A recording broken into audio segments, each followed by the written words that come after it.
So, köszönöm szépen.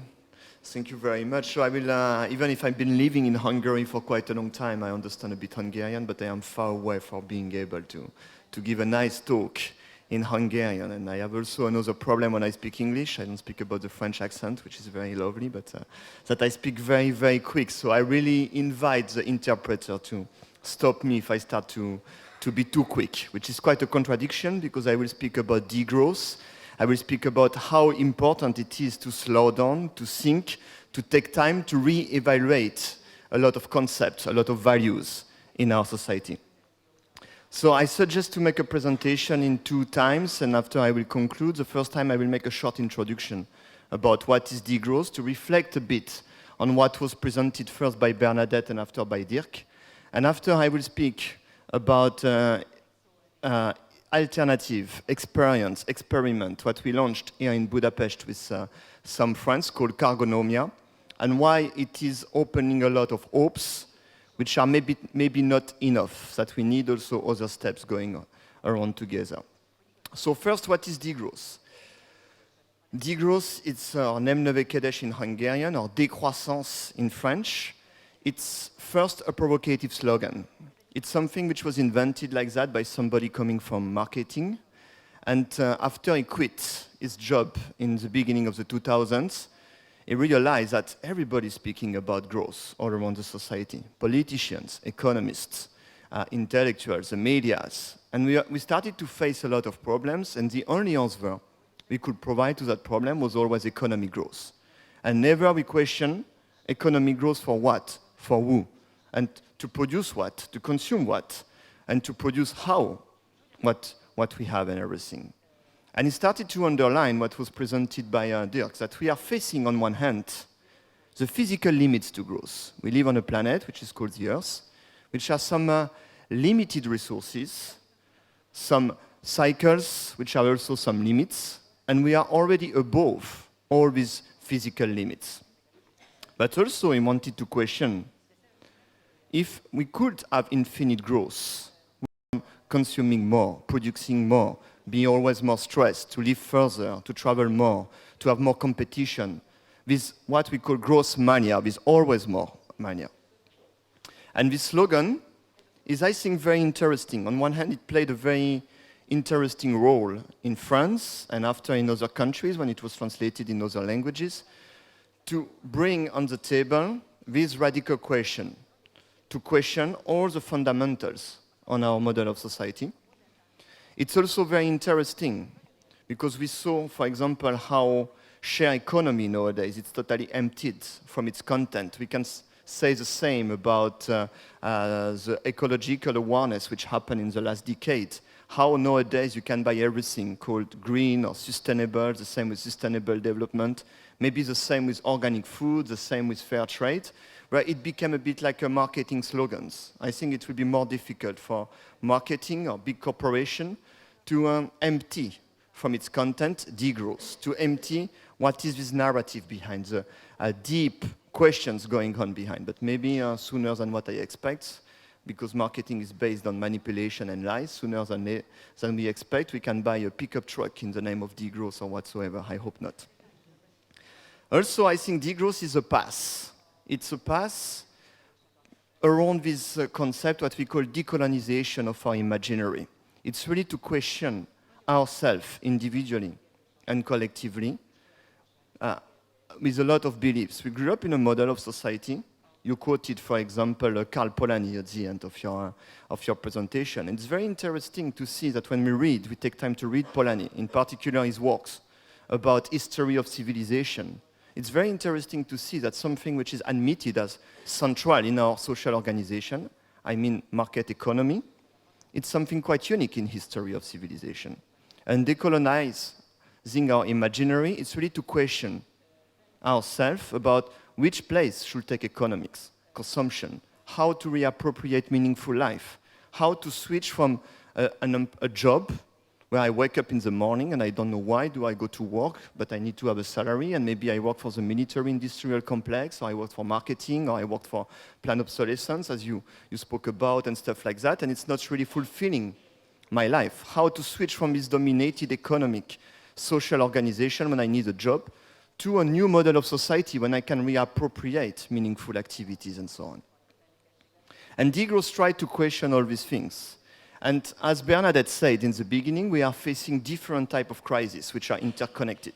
And what we try to do with degrowth in the same way, it's to connect the dots, to understand that, just another example of a bad circular economy, what's happened in Paris last Friday, to understand that something we didn't want to see for decades, that we are making worse, that we are interfering in politics in other countries all around the world for decades to sustain an unsustainable model of consumption and production.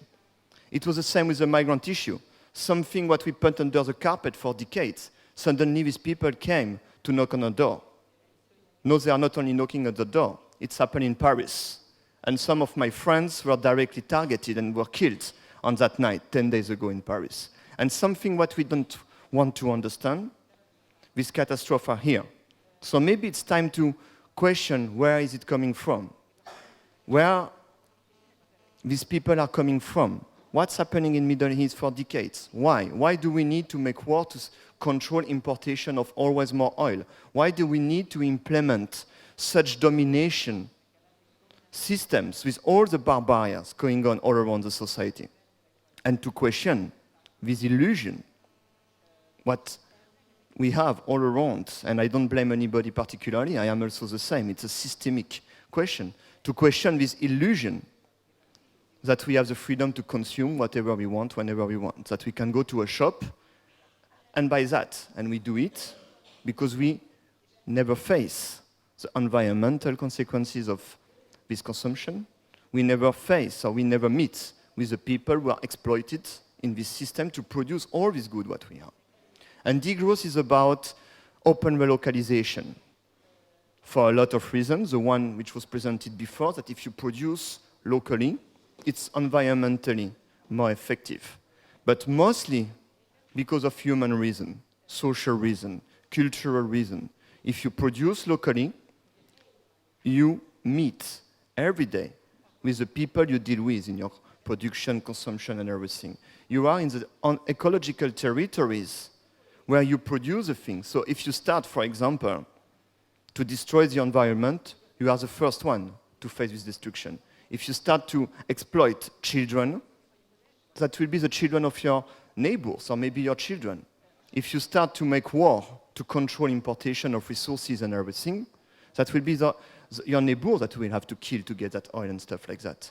So degrowth is this approach to say that we don't want to forbid the people to take the pickup truck.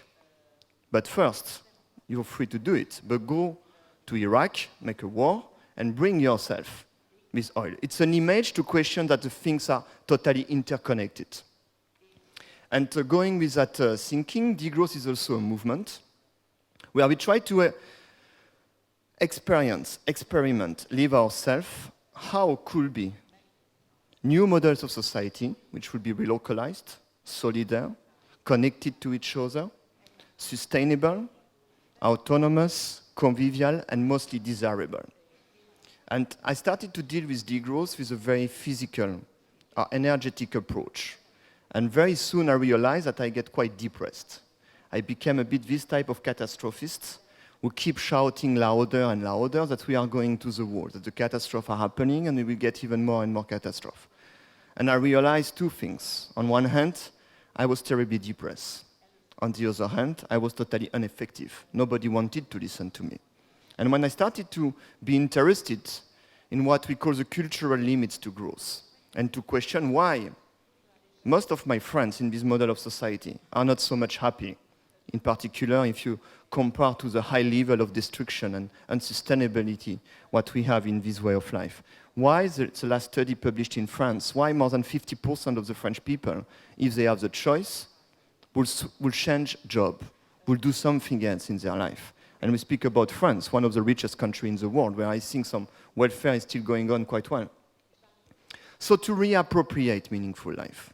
So I decided to quit my very well-protected job, where I didn't have so much enjoyment of life in what I did in my everyday life, when I didn't really like the human interaction in it, when I didn't like the stress, when I didn't like the hierarchy, why monetize the meaning which is given to that job and everything, and to try to be involved with some other friends into a new alternatives, to construct here in Budapest another way to produce, to exchange, to take decision, and to live together. So this alternative is not perfect. It's not easy. We are facing a lot of problems. We are facing a lot of challenges. But at least I feel that I'm free. At least I feel that I do something meaningful for my communities, for the society. At least I feel it goes with what a friend said when there was a terrorist attack in Paris. We were in Slovenia and we were shocked by this terrorist attack, particularly me. And she said in waking up in the morning, going to a meeting to organize the next International Degrowth Conference, what we do is nothing, but I feel that what we do is the only thing that we can do there. And with that alternative, it's called Cargonomia. We try to connect different people who have different motivation to be involved in such a project, who are doing different type of things, but all of them, I think, they share the same ideas, that they want to reappropriate meaningful life. They don't want to be working for a corporation and participate to the destruction of environment, participate to this type of world when we create even more exploitation, be taken in type with the dynamics where you have this type of management organized around stress and work always more and stuff like that. So what we do, it's more symbolic than able to save the society or to feed Budapest. What we do, we construct ourselves some cargo bikes, some DIY, low-tech solution for urban transport, and also a lot of other things. With that cargo bikes, we try to connect some local producers to consumers. These local producers are farmers dealing with new techniques, how to make agriculture in a sustainable way, around the biodynamic techniques. People making some bread in an organic way, and also thinking about how to have a nice life, to see your children growing up to be a baker, so not to work in the night, but to work during the day, which creates also some challenges and problems. We deal with a company, a messenger company, which is I would say a normal company, but it's more like a self-managed social cooperative. And we have also an open space, where we try to welcome, to host different type of communities, different type of events, different type of activities, to connect the people. You ask about the Repair Cafe, for example, we organized the Repair Cafe. And we also organized last Friday, just the last week, just a few examples. Last Friday, we organized a DIY, low-tech energy system, a beer collector. We constructed our first heater. Also here, it's more symbolic than anything else, but we were a few people and we started to learn ourselves how to do it. We started to have another connection to the tools, to the do-house, to each other and everything. We also had a workshop called Cargonomia about sewing and knitting together, to recycle, repair clothes and stuff like that. We had another one about Mexican dance, Aztec dance, about meditation. And we celebrated our 6-month anniversary, where we had a party. And I was very happy in that party, because all these people directly involved in the project, or just buying every week some bread, or some vegetable and everything, met and connect. All these people were with each other and everything. And it was a great time of conviviality, of enjoyment of life and everything. And in this time, where there is no hope, where there is such fear, economic fear, terrorist fear, fear of the migrants which are constructed and everything, I think that more than ever, we need to meet in our territories, but also to understand that we have to keep solidar with each other around the territories and everything. And it's also something what I did and what I experienced with that migrant issue. Some of my Hungarian friends were afraid of the migrants. And I told them, come with me, just here, to Keleti. You're going to meet them. And after meeting the migrants, they were not afraid anymore. They were crying. They were crying because they realized that behind they are human beings. And I think that's one of the key points in our societies. We have to live again in the territories where we are. It doesn't mean that it's not open, it doesn't mean that we don't move, but we connect. And we try to go step by step to produce more and more locally, to exchange locally, to take decisions locally, to invent new social dynamics and invent new democratic systems and so on. But what we do with all these alternatives, including Cargonomia, as I said, it's not easy. We are facing a lot of challenges. We are facing the challenge, for example, that we live in a market economy system, which is totally unfair, And we are not profit-oriented. We are not market-oriented. For example, if you come to buy a basket of vegetable and you get it delivered by one of our cargo bikes, you will pay a price which looks like much more expensive than if you go to a supermarket and you buy it. You will pay this price because you pay all the price of what is behind. It's not a question of money. But we live with that rationality of money. If you go to the other shop, you will pay a lower price, but you won't see what is behind. You won't see the exploitation. You won't see that you destroy your job. You won't see that you destroy the local farmer. You won't see that you destroy maybe the future of your children. You destroy the environment. That you promote a type of system which is based on fiscal evasion, which is based on this type of exploitation and so on.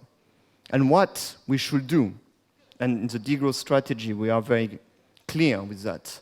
We are not interested in taking the power, because if we take the power, we'll be taken by the power in this dominant model of society. But what we should do is to connect all these initiatives, all these sleeping people who would like to switch from this mainstream way of life they are stuck in, because they have a loan, because this economic system, it's like chains and stuff like that. We want to switch to meaningful activities and everything. To connect also with politicians, with political parties, with NGOs, with different type of factors around the society, institution and everything. Not to take the power, but to step by step make pressure on the decision makers, against the lobbies, against the oligarchs, against the corporation, to first make laws which protect us to experiment new ways of life, of producing, of exchanging, on taking decision and everything. To make the corporation, the oligarchs, pay their taxes. Already, I think a lot of our problems would be solved if we didn't have at the head of the European Commission somebody who was the main organizer with this country of fiscal evasion. I speak about Luxembourg. And it's only one of them. We have all the system organized around this type of tax evasion and stuff like that. And also redistribution. What we want to make our alternatives work. It's not money, because it should work without subsidies coming from money. We don't want to get the money from the taxes and everything. But what we want is to reappropriate the commons, to have meaningful activities, to produce differently, to occupy spaces to do what we do today, to have discussion, debate, dialogue and everything.